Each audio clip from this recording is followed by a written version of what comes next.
He's the CEO of Academy for Coaching Excellence, a leadership coach with the Miller Center at Santa Clara University. But this conversation goes far beyond business. He's the author of My Life in Business Suits, Hospital Gowns and High Heels, a memoir shaped by leadership reinvention and surviving multiple life-threatening diagnoses. Through it all, one belief has anchored him. I'm still here, and I am so glad you're still here, Tom. We're talking about risk, resilience, reinvention, and what it really means to lead, live, and give back when life doesn't go according to plan. Was the worst year for a lot of us for our mental as well as physical health. So joining us this morning is best-selling author, coach Lisa Goldenthal. Hello and welcome. I'm Lisa G, your host. You're at the top of your game, yet the game is changing faster than ever. Strategies that got you here aren't the ones that'll keep you here. The pressure is relentless, and the fear of obsolescence looms large. That's why I'm here. Welcome to the new podcast series, Disrupted: How to Be Gritty and Unlock Performance in Business, Mindset, Wellness, and Success to help you master disruption. Thanks for coming, and I'll see you soon.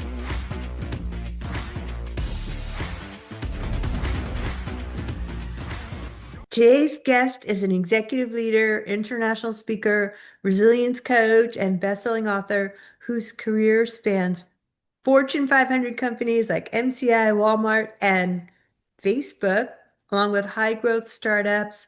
He's the CEO of Academy for Coaching Excellence, a leadership coach with the Miller Center at Santa Clara University.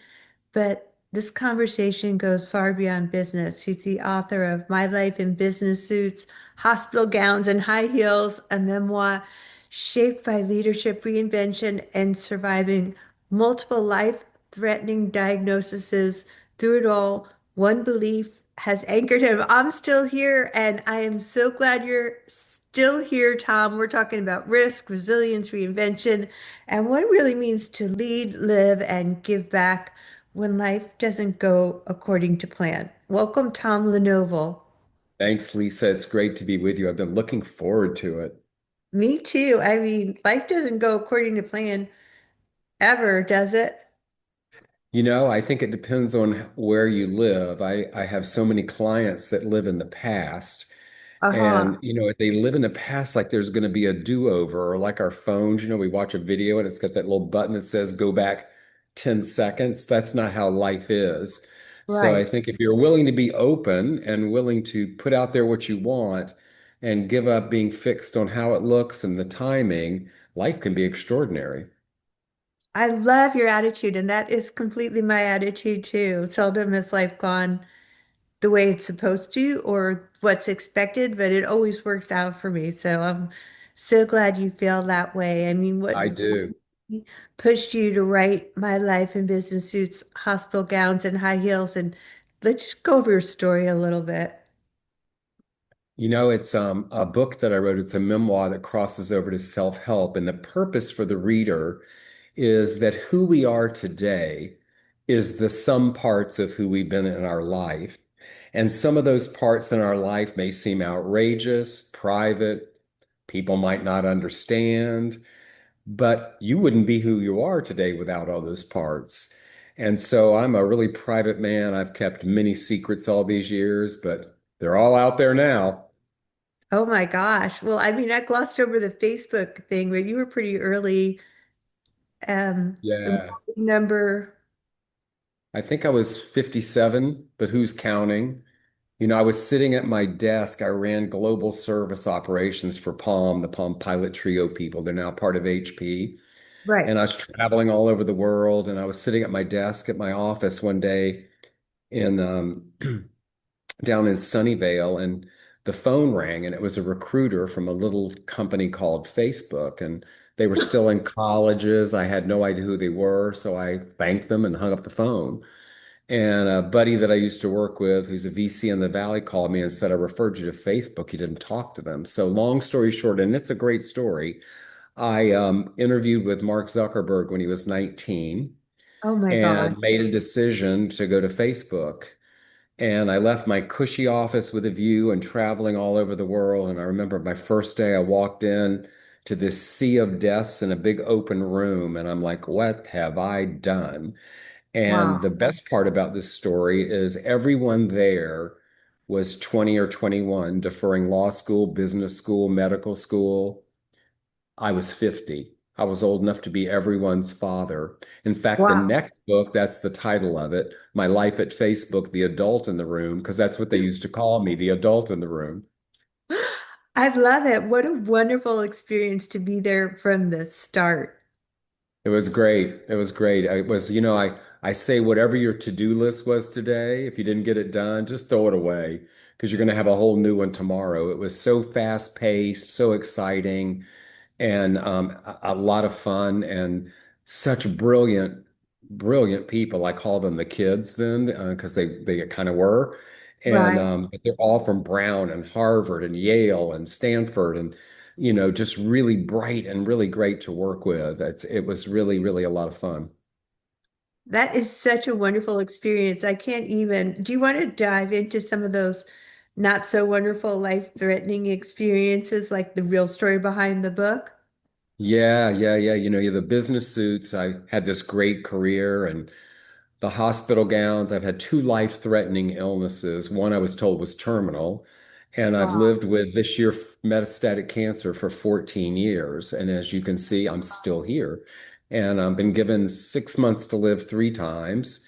So that's the Wow. hospital gowns. And, I usually say if you want to know about the high heels, you need to read the book, but you can assume it's pretty outrageous. You can look at the cover and get an idea. Those are all three me. I am going to read that book for sure. I want to know, did you have to like let go of a certain identity in order to move forward with Well, risk and all that? when I think about it, it's like um, I had some pretty high-powered jobs at these companies, and I was an executive and I was responsible for a lot. And let's face it, if they had known I was sick, they wouldn't have hired me. And Right. if they had known anything about high heels, they certainly wouldn't have hired me. So, Right. there was a need for some of that. But my best friend, we've been friends for, I guess, almost 50 years, and she called me the day before the book launch. I was on my way to LA because I was on KTLA TV morning show, and she says, "How do you feel about telling all this stuff to everybody?" And I'm like, you're a little late. It's a little late to ask me that. The book's launching tomorrow. So, but it's been I have to admit, it's been super liberating. Nobody was going to tell any stories about me, but they can tell whatever they want now. I've already told them all. I'm running to go get that book. It sounds really like a good read. Yeah, And I hear all the time people say to me, I can't put this book down. That's number one I hear from them. The second thing I hear from them is I laughed, I cried, I did both at once. And I've won two book awards. wow. The book is this Friday on a billboard in Times Square. So it's been pretty exciting.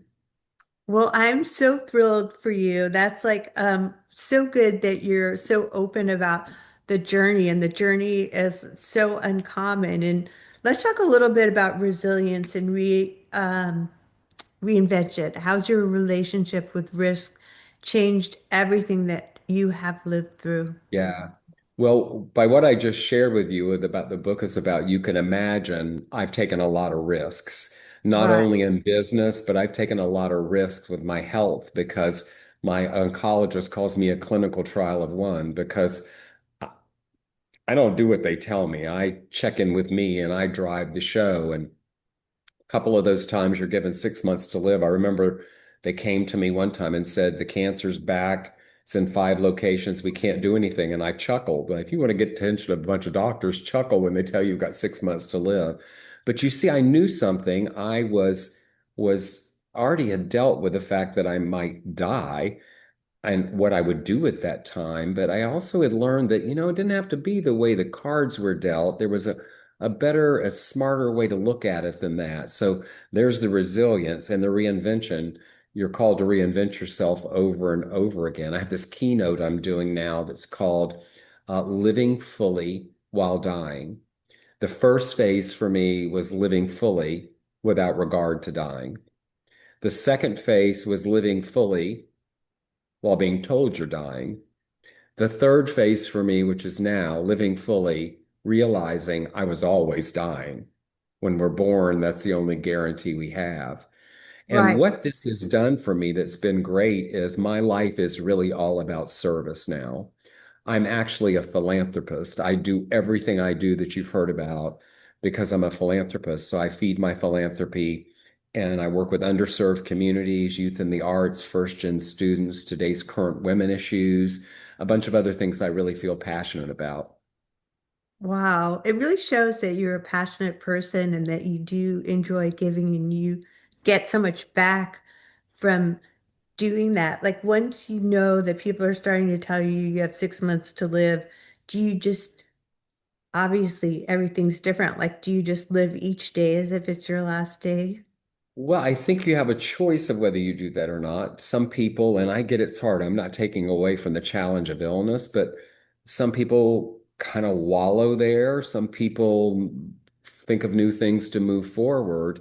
I know for me today, when I still get the bad diagnosis or lab result, I look at my phone, look at the time. Tom, you got 30 minutes, go for it. Cry, beat the floor, yell at God, whatever you want to do, because the only thing to do is to move forward to find out what you're going to do next. So I think that that's what comes out of it. But yes, I have to tell you, I talked about living in the past. Getting too far in the future is, you got to make sure the lights are on and the food in the refrigerator, the kids are cared for, or whatever it is. But while you're living in either of those places, you're missing the present. And right here in the present is where the magic is. So well said. I mean, what does resilience look like when grit and willpower are no longer available to you? So let me tell you my definition of resilience. Okay. Many people say resilience is about getting back up when you fall down or some metaphor to that. That's not what it is to me. Resilience to me is getting up when you fall down, but growing from it.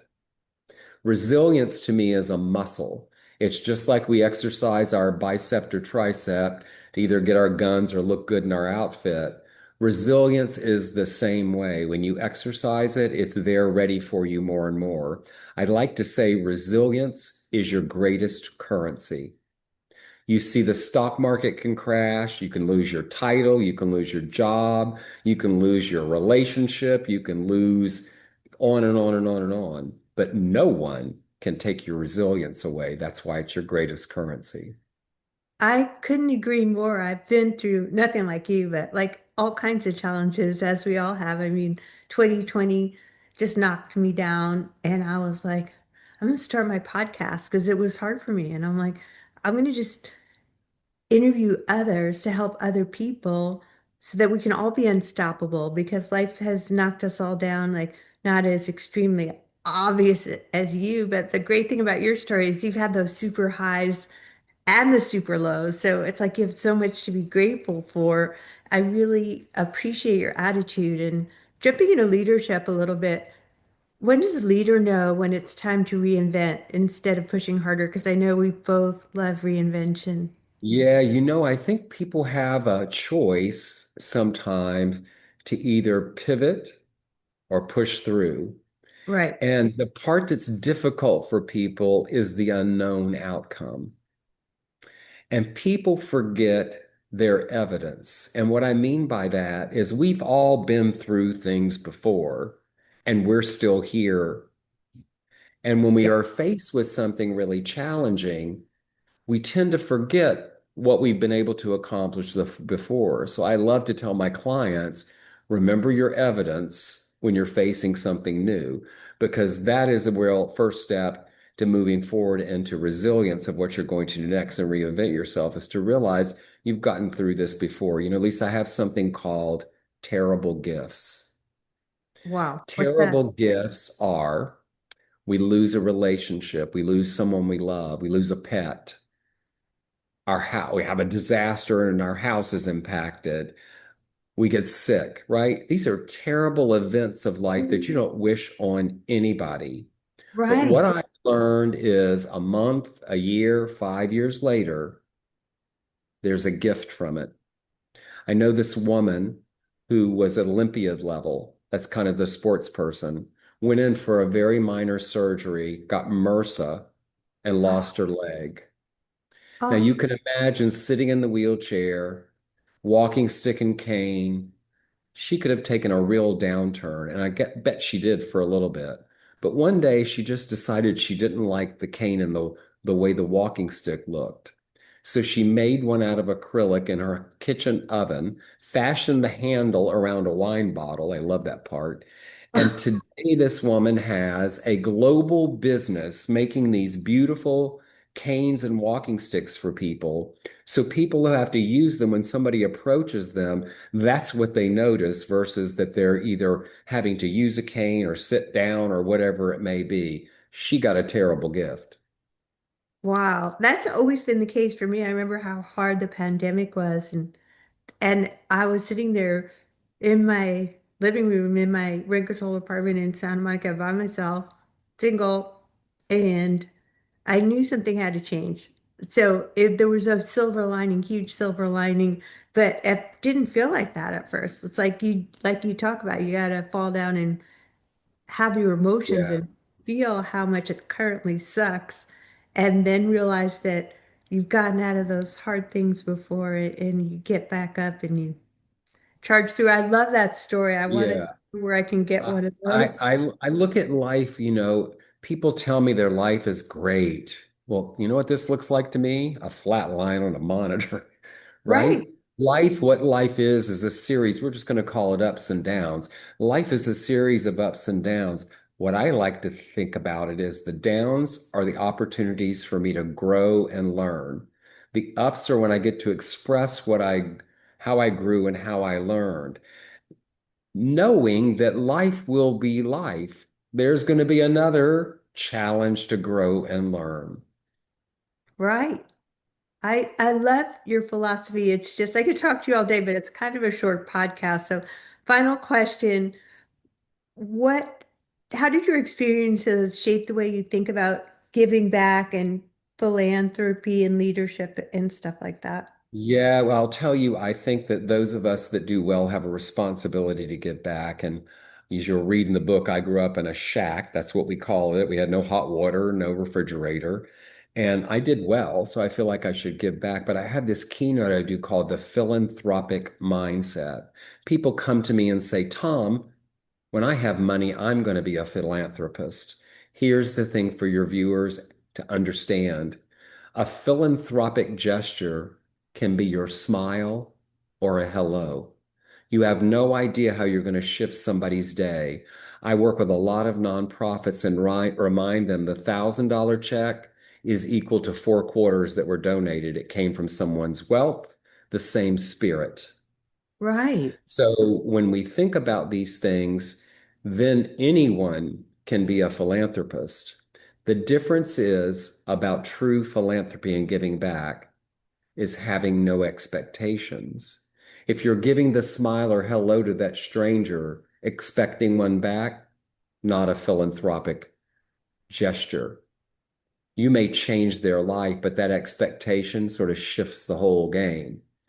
Just like when someone gives $1,000 check versus 4 quarters, if you treat this person better than this person, not so much a philanthropic gesture. As I said, it came from the same spirit, the same wealth. It's just a little different in the background.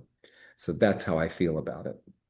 I love that attitude. We can all lead with a smile. You just never know what someone else is going through, do you? You don't. In fact, if we all think about it, there's been a time when someone either smiled or said hello to us, that if we allowed it in, it shifted us a little bit. 100%. Okay. Tom LeNoble, where can people find more of you? TomLeNoble.com. Where TomLeNoble.com, LinkedIn, all the socials. And I'd love people who reach out to me at resilience@TomLeNoble.com. wonderful speaking to you and your book. Where My can we, life in business suits, hospital gowns, and high heels. is it on Amazon? So on Amazon, all online retailers. It's really been a lot of fun and great, and I've been enjoying people. I run into people and they tell me I'm with da da da da da, and I'm like, what do you mean? And then I realize they're in the book telling me where I am. Oh my gosh. Well, I'm picking up a copy. You guys should too. Tom LeNoble, thanks for being a fabulous guest. Thank you, Lisa.